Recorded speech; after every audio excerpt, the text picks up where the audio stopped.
क्या किसी ने law of conservation of energy के बारे में सुना है? नहीं सुना है? ओके, ठीक है, तो वो हम डिस्कस करेंगे।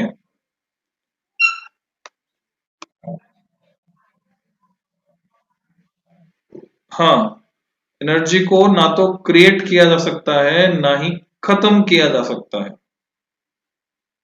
तो हम क्या बोलेंगे? Energy is conserve, but we can transform. हम इसको बदल सकते हैं इन अदर फॉर्म्स, दूसरी फॉर्म्स में। तो कंजर्वेशन लॉज में आप लोग पढ़ेंगे कंजर्वेशन ऑफ एनर्जी, वो क्या होती है वो समझेंगे। Conservation of momentum. Are you familiar with the term momentum या भूल गए? Momentum, what is momentum? It is the amount of motion contained in a body. It is represented by symbol P and ऊपर arrow लगाते हैं which indicates that it is vector quantity. So P is mass into velocity. मास और velocity का जो product होता है उसको बोलते हैं मोमेंटम। हाँ बोलो बेटा।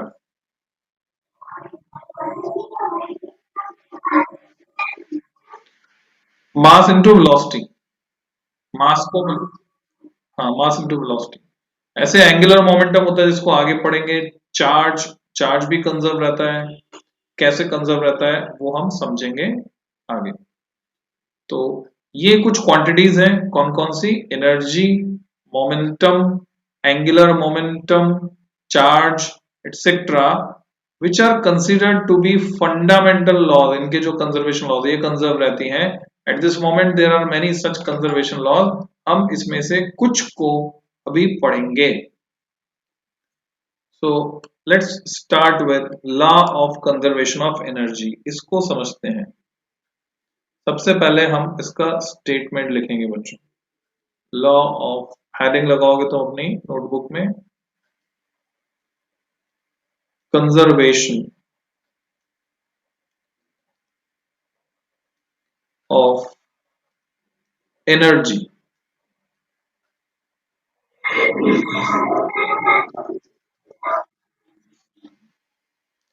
दोबारा बोलो बेटा, आवाज नहीं आई तुम्हारी। रिद्धि दोबारा बोलो, आवाज नहीं आई।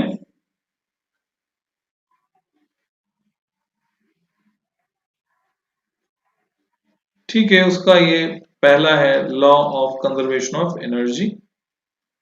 अगर मैं इसको शॉर्ट फॉर्म में लिखना चाहूं, क्या होता है जब कोई टर्म या बहुत सी टर्म्स बार बार रिपीट होती है हमारे डिस्कशन में, तो जब हम पैराग्राफ्स लिखते हैं उसमें हम शॉर्ट फॉर्म्स का इस्तेमाल करते हैं। जैसे अब दोबारा कभी इसको मुझे लिखना होगा तो इतना लंबा पूरी लाइन लिखने की बजाय मैं सिंपली लिखूंगा LOCOE, और मैं समझ जाऊंगा कि मैं क्या कहना चाहता हूं या क्या लिखना चाहता हूं। LOCOE मीन्स फुल फॉर्म इसकी बनाएंगे तो law of conservation of energy, ऐसे। तो इसका स्टेटमेंट बहुत ही फेमस है बच्चों, तुम्हें कभी ना कभी सुनने को जरूर मिलेगा और कई कई बार मिलेगा सुनने को। तो इसके हिसाब से, अकॉर्डिंग टू इट, इस लॉ की जो शुरुआत करते हैं हम ऐसे करते हैं, अकॉर्डिंग टू इट। तो अकॉर्डिंग का भी शॉर्ट फॉर्म हम बनाते हैं बच्चों, ACC dot, according to it. पूरा नहीं लिखा नोट्स में। ये लॉ ये कहता है या ये बताता है एनर्जी कैन नाइदर या नीदर, जो भी तुम प्रोनाउंस करते हो, नाइदर बी क्रिएटेड, बनाई नहीं जा सकती, पैदा नहीं की जा सकती, क्रिएटेड, नॉर। अंग्रेजी में हम इन दो शब्दों का प्रयोग करते हैं स्पेशल फॉर्मेट में, नाइदर नॉर, आइदर और। तो ये इंग्लिश वाली मैडम तुम्हें सिखाएंगी। ये दो शब्द हैं, हाँ, ना तो ये ना तो ये। According to it energy can neither be created nor be destroyed. खत्म भी नहीं कर सकते। डिस्ट्रॉयड, डिस्ट्रॉयड यानी खत्म करना, ना बना सकते ना खत्म कर सकते। जैसे तुम जानते हो, जो पैदा हुआ है उसे मरना भी है, या नहीं जानते? जानते हैं सब। क्या? जो पैदा हुआ है उसे मरना भी है, वापस से बताऊं? According to it, energy can neither be created nor be destroyed, but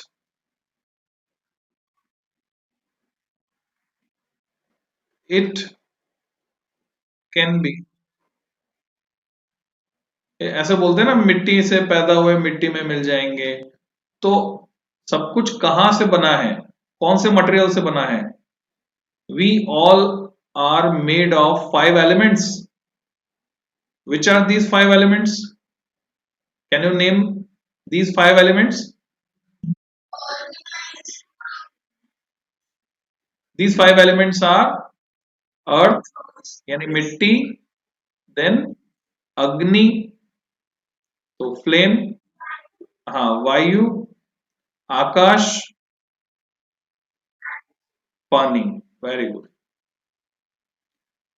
तो सब कुछ इसी से बना है, सब कुछ इसी में मिल जाएगा। Energy can neither be created nor be destroyed, but it can be converted, converted, बदल सकते हैं, रूप बदल सकते हैं। फ्रॉम वन फॉर्म, एक रूप से, वन फॉर्म टू अनदर, दूसरे रूप में इसको बदला जा सकता है। कैसे, समझेंगे। पहले हम एनर्जी के टाइप समझेंगे, इस सेंटेंस का मीनिंग समझेंगे। इस सेंटेंस का मीनिंग क्लियर है कि एनर्जी को पैदा नहीं कर सकते, खत्म भी नहीं कर सकते। तो अगर मैं कुछ बोल रहा हूं, is it form of energy? जो साउंड तुम सुन रहे हो, तो उसको समझने के लिए हमें टाइप्स ऑफ एनर्जी को डिस्कस करना होगा। What are various types of energy जो तुम जानते हो? बताओ, कौन कौन सी एनर्जी को पहचानते हो तुम? तुम्हें याद हो तो हमने डिस्कस किया था previously, kinetic energy, potential energy. याद आ रहा है? काइनेटिक एनर्जी, पोटेंशियल एनर्जी को हम क्या बोलते हैं? Mechanical energy. तो देखते हैं कितनी तरह की एनर्जी को हम पहचानते हैं। जब हम चल रहे फिर रहे, मशीनें चल रही हैं, तो उसमें कौन सी एनर्जी है? तो जवाब है मैकेनिकल। हाँ, मैकेनिकल एनर्जी है, जो फिर से दो तरह की हो सकती है, जो हमने सीखा था, kinetic energy and potential energy. Potential energy is because of state और position, kinetic energy is because of motion. जैसे किसी चाबी वाले खिलौने में ऐसे होते हैं ना, स्प्रिंग लगी होती है एक अंदर, चाबी को घुमाने पे स्प्रिंग वाउंड अनवाउंड होती है। चाबी वाले खिलौने में तुमने चाबी भर दी, चाबी भर दी तो ये स्प्रिंग वाउंड हो जाएगी, लपट जाएगी। अब ये धीरे धीरे ओपन होगी, उससे वो खिलौना चलेगा। तो इसमें कौन सी एनर्जी? Potential energy. ओके, और कौन सी एनर्जी बता रहे हो, बताओ, other than mechanical? Light energy की फॉर्म है कि नहीं है? So light, light energy. Sound energy की फॉर्म है कि नहीं है? Sound energy. हाँ, तो इनसे तुम फैमिलियर हो। और बताओ, हवा में एनर्जी होती है। हाँ, कौन सी? मैग्नेटिक एनर्जी किस तरह की होगी? Can you elaborate? Magnetic energy किस तरह की होगी, क्या तुम डिटेल में समझा सकते हो?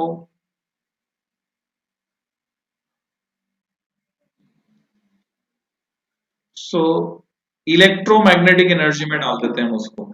ठीक है, इलेक्ट्रिसिटी वाली एनर्जी भी उसमें शामिल कर लेते हैं। हाँ, विंड एनर्जी, ज्वार भाटा समझते हो तुम, टाइड्स, जो ग्रेविटेशनल फोर्स हमने पढ़ा था, Fg, ग्रेविटेशनल फोर्स, तो मून अर्थ पर ग्रेविटेशनल फोर्स लगा रहा है और सन वो भी लगा रहा है, जिनकी वजह से समुद्र में ज्वार भाटा आता है, टाइड्स आते हैं, हाई टाइड, लो टाइड, और उसमें जो एनर्जी है उन लहरों में, उसको बोलते हैं टाइडल एनर्जी। पर यहां पर एक इंटरेस्टिंग क्वेश्चन मुझे याद आ गया, तो मैं वो इंटरेस्टिंग क्वेश्चन डिस्कस कर लेता हूं बच्चों तुम्हारे साथ। देखो, ये है हमारी पृथ्वी,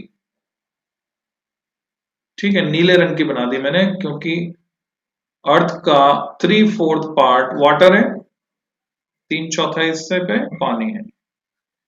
यहां ये हो तुम, ये जो ब्लैक डॉट मैंने दिखाया है ये तुम हो।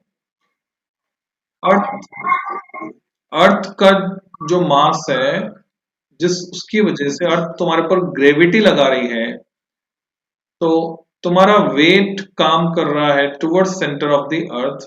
तुम्हारा मास स्मॉल एम है तो तुम्हारा वेट हो गया mg, ठीक है, मास अगर m तो वेट होता है mg। तो तुम्हारा वेट काम कर रहा है टुवर्ड्स सेंटर ऑफ अर्थ। अब हुआ क्या, दिन के 12 बज रहे हैं, दिन के 12, 12 पीएम, पीएम बोलेंगे या एएम बोलेंगे या 12 नून बोलेंगे बताओ। और रात के 12 को क्या बोलेंगे, रात के 12, तो इसको 12 पीएम बोल सकते हैं। ओके, 12 नून। तो ये है सन। तो सन में भी कुछ मास है, which is mass of sun, M subscript S. तो क्या ये सन तुम्हें ग्रेविटेशनल पुल लगाकर उसकी तरफ खींच रहा होगा, यस और no? Yes, okay. So just feel the situation now. रात के 12 बज रहे हैं, तो सूरज कहां चले जाता है रात के 12 बजे, पता है सबको? अमेरिका में चले जाता है, अमेरिका के ऊपर। अच्छा, ऑस्ट्रेलिया के ऊपर जाता है, ठीक है। जहां हम हैं उसके अपोजिट चले जाता है, अर्थ के अपोजिट पार्ट में, इसलिए यहां तो जहां हम हैं वहां तो रात हो गई और दूसरी तरफ दिन हो जाएगा। तो एग्रीड, ये सबको पता है, सूरज चले जाता है या अर्थ घूम जाती है, व्हाट हैपेंस एक्चुअली? हाँ, सो ये जो मैंने, हाँ वेरी गुड, ये जो डायग्राम मैंने बनाया, इट इज रॉन्ग। अगर मैं कहता हूं सूरज चले जाता है, तो ये कहना मेरा गलत है। तो सही क्या है, सही ये है कि अब मैं डिफरेंट कलर से दिखा देता हूं। अर्थ ने स्पिन किया, आधा स्पिन पूरा किया, आधा चक्कर जब अर्थ ने पूरा किया, तो तुम कहां आ गए, तुम आ गए यहां पर, ठीक है, यहां पर आ गए। अब जब तुम यहां पर आ गए तो सिचुएशन क्या है, एक और डायग्राम में बनाकर मैं क्लियर कर देता हूं। तुम हो यहां पर जस्ट अपोजिट, और तुम्हारा वेट, यानी अर्थ की ग्रेविटी की वजह से तुम्हारा जो वेट है वो काम करेगा इस तरफ mg। क्या तुम्हें इसमें कंफ्यूजन है कि तुम्हारा वेट नीचे लगेगा या ऊपर? एक्चुअल में जो डायरेक्शन ए है वो अब तुम्हारे लिए नीचे है, और जो डायरेक्शन बी है वो तुम्हारे लिए ऊपर है। डायग्राम में भले ही ऐसा लग रहा है कि बी नीचे है, हम सरफेस पे रहते हैं, यहाँ आसमान होगा, और डायरेक्शन बी तुम्हारे लिए ऊपर है, और डायरेक्शन ए तुम्हारे लिए अभी क्या हो गई, नीचे। बात समझ में आई? बस अर्थ घूम के इधर पहुंच गई है, अभी सन, ये सेकेंड पार्ट ऑफ डायग्राम है, ऊपर वाला डायग्राम अलग है, ये सेकेंड डायग्राम अलग है। तो सन किधर खींच रहा है तुमको? जब रात है, रात के 12 बजे हैं, तो रात के 12 बजे हैं, तो सन तुमको खींच रहा है उसी डायरेक्शन में जिस डायरेक्शन में अर्थ खींच रही है। Agreed? Sun and Earth both applying their force, gravitational attraction, in the same direction. So net force get added, दोनों जुड़कर बड़ा फोर्स बन जाएंगे, जबकि ऊपर जो है ज्यादा वाले में से कम वाला सब्ट्रैक्ट हो जाएगा, अपोजिट डायरेक्शन में ऊपर, नीचे सेम डायरेक्शन में है। So do you think that दिन में, क्योंकि ये दिन में क्योंकि सूरज हमको ऊपर खींच रहा होता है, पृथ्वी हमको नीचे खींच रही होती है, तो हम हल्के हो जाते हैं, we feel light in weight, इसलिए हम उठ जाते हैं और काम काज करना शुरू कर देते हैं। रात में सूरज और पृथ्वी दोनों मिलकर हमको नीचे की तरफ खींचते हैं, इसलिए हम भारी हो जाते हैं, इसलिए हम सो जाते हैं। Do you agree? तो तुम एक काम करना, रात में अपना वजन वेइंग मशीन पे तोलना, तो रात में तुम्हारा वजन बढ़ जाना चाहिए, और दिन के 12 बजे तोलना, तो दिन में तुम्हारा वजन कम हो जाना चाहिए। Is it actually so? ऐसा है क्या वास्तव में? क्या कहते हो? क्या लगता है तुमको? ऐसा हो सकता है या होना चाहिए ऐसा? क्या लगता है?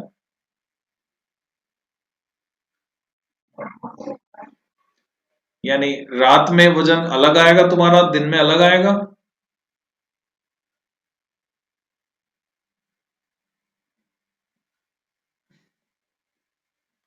सो actually it is not so. तुम रात में वजन तोलो या दिन में तोलो, it will be almost same. Depend करता है खाना जो खाया तुमने उस पर, बस इतना सा फर्क आएगा। रीजन बिहाइंड दिस, जो हमने फोर्स पढ़ा था, ग्रेविटेशनल फोर्स, जिसकी यहाँ पे बात हम कर रहे हैं, इस ग्रेविटेशनल फोर्स के एक्सप्रेशन में अगर तुमने ध्यान दिया हो, तो एक तो कांस्टेंट था जी, उसके अलावा दो बॉडीज, उन दोनों का मास था, एक बार अर्थ का, एक बार ह्यूमन जिसकी हम बात कर रहे हैं, जिसका वेट हम तोल रहे हैं, उसका आ जाएगा, एक बार सन का आ जाएगा। तो उन दो बॉडीज का मास, और नीचे जो आ रहा है वो आ रहा है आर स्क्वायर। तो तुम्हें समझना है, हालांकि सन का मास काफी ज्यादा है, पर ये जो क्वांटिटी आ रही है नीचे डिनोमिनेटर में, डिस्टेंस वो इतनी ज्यादा है, and F is proportional to 1/r²। Distance बहुत ज्यादा होने की वजह से सन का इफेक्ट हमारे स्मॉल मास पे नहीं के बराबर होता है, यानी कुछ ज्यादा फर्क नहीं पड़ता। पर समुद्र में पानी इतनी बड़ी जल राशि है, उसका मास बहुत ज्यादा है, उसकी वजह से वो ग्रेविटेशनल पुल समुद्र में टाइड्स प्रोड्यूस करता है, समुद्र में कर देता है। हमारे ऊपर कोई ज्यादा फर्क नहीं पड़ता, बिकॉज डिस्टेंस बहुत ज्यादा है। हालांकि समुद्र के पानी की भी ज्यादा है, डिस्टेंस तो उतनी है जितनी दूरी पर हमें, पर उसका मास ज्यादा होने से उस पर फोर्स लगता है। हमारा मास नेग्लिजिबल है, जितना समुद्र में पानी है उसके मास के कंपैरिजन में हमारा मास नेग्लिजिबल है। It is like that. Okay, आगे चलते हैं। Electrical form of energy which is the most useful form at present time। Electrical, जो घर में हमारे बिजली आ रही है, electrical energy. Next is cell, तुम यूज करते हो, सेल के अंदर एनर्जी किस फॉर्म में होती है? कोयला जला रहे हैं, कोयले में एनर्जी किस फॉर्म में है? कागज जला रहे हो तो कागज हीट प्रोड्यूस करेगा, तो कागज में एनर्जी किस फॉर्म में है? Answer is chemical energy. तुम कोई भी काम कर रहे हो, हाथ हिला रहे हो, पैर चला रहे हो, भाग रहे हो, दौड़ रहे हो, ये एनर्जी किस फॉर्म में है? जवाब है मसल एनर्जी। मसल की स्पेलिंग बोलो बच्चों।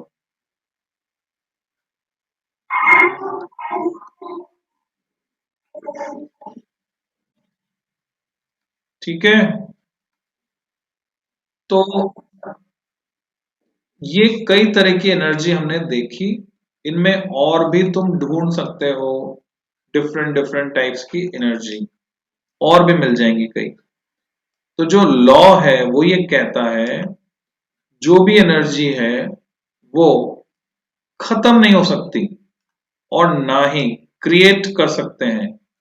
तो अगर तुम बोल रहे हो कि जब हम बोल रहे हैं, जैसे मैं बोल रहा हूं, सो साउंड प्रोड्यूस हुई, तो साउंड प्रोड्यूस हुई तो क्या मैंने एनर्जी क्रिएट कर दी? यस। लॉ कहता है नहीं, एनर्जी क्रिएट नहीं हुई। तो फिर सवाल उठता है ये एनर्जी आई कहां से? तो बच्चों जवाब है, ये एनर्जी कहां से आ रही है, साउंड कैसे प्रोड्यूस होती है? मेरे वोकल कॉर्ड्स में, वोकल कॉर्ड समझते हो, जब हम बोलते हैं गले में वोकल कॉर्ड्स होते हैं, वो वाइब्रेट करते हैं, उनसे साउंड प्रोड्यूस होती है। तो मेरे वोकल कॉर्ड्स में जब मैं वाइब्रेशन प्रोड्यूस करता हूं, with help of which type of energy out of these, इनमें से कौन सी एनर्जी मदद करेगी वाइब्रेशन प्रोड्यूस करने में वोकल कॉर्ड्स में? The last one, muscle energy of our body. तो वोकल कॉर्ड्स में वाइब्रेशन प्रोड्यूस करने में मसल एनर्जी हेल्प करेगी, और muscle energy get converted into sound energy. फिर तुमने आवाज सुनी, स्पीकर से आवाज निकली, तुमने सुनी। अच्छा, मैं टोटल सारे कन्वर्जन लूं तो ऐसे समझो, ये साउंड इलेक्ट्रिकल एनर्जी में कन्वर्ट हो गई। फिर ये मैं लैपटॉप के सामने बैठकर बोल रहा हूं, लैपटॉप में एक माइक है बच्चों, माइक में एक मेम्ब्रेन है, मेम्ब्रेन यानी झिल्ली, पतली सी, पतला सा डायफ्राम। वो डायफ्राम वाइब्रेट होता है, वो वाइब्रेट होता है, उसके वाइब्रेशन। हाँ, क्या हुआ बेटा?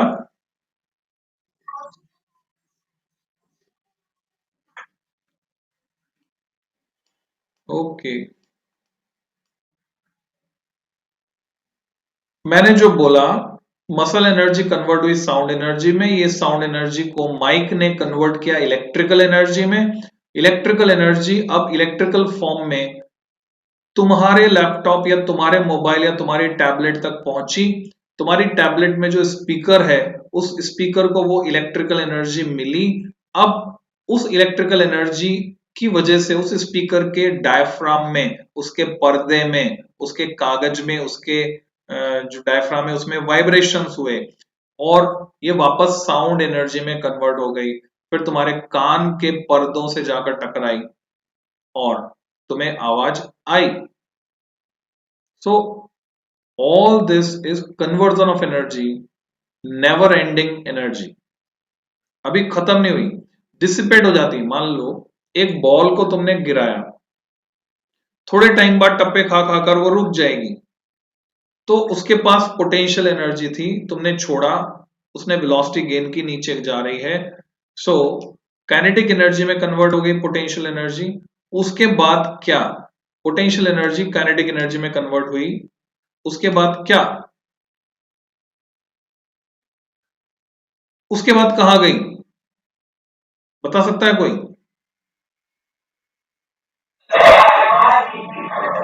एक बॉल को हाइट 1 मीटर से तुमने ड्रॉप किया, बॉल फर्श पे जाके टकराई, बाउंस हुई, और फिर धीरे धीरे रुक गई। तो बॉल में जो पोटेंशियल एनर्जी थी वो काइनेटिक एनर्जी में कन्वर्ट हुई, उसके बाद वो एनर्जी कहां गई? क्या वो डिस्ट्रॉय हो गई?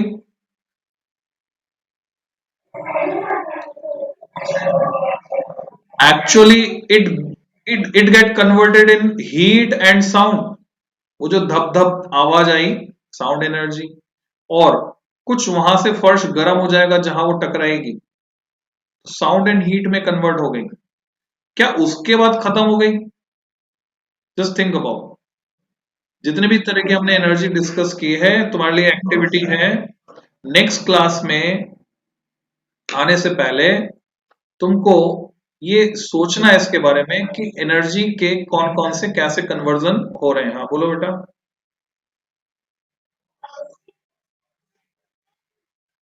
पूछ लो। हाँ हाँ हाँ। वहां पर क्या होता है? क्या होता है ये जो बोल रही हो?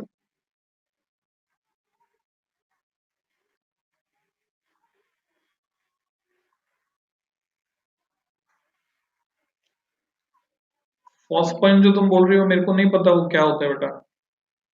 किस काम आता है, क्या होता है? तो वो तुम मेरे को लिख कर भेज देना व्हाट्सएप पे, मैं ढूंढ लूंगा फिर मैं समझा दूंगा तुमको। ओके। तो अभी आज की क्लास में यहाँ पे खत्म कर रहा हूँ, उससे पहले एक तो हमें टाइम डिस्कशन करना है, एक प्लाक्शा का प्रेजेंटेशन देखना है, तो अभी हमारे पास 2 मिनट हैं। तो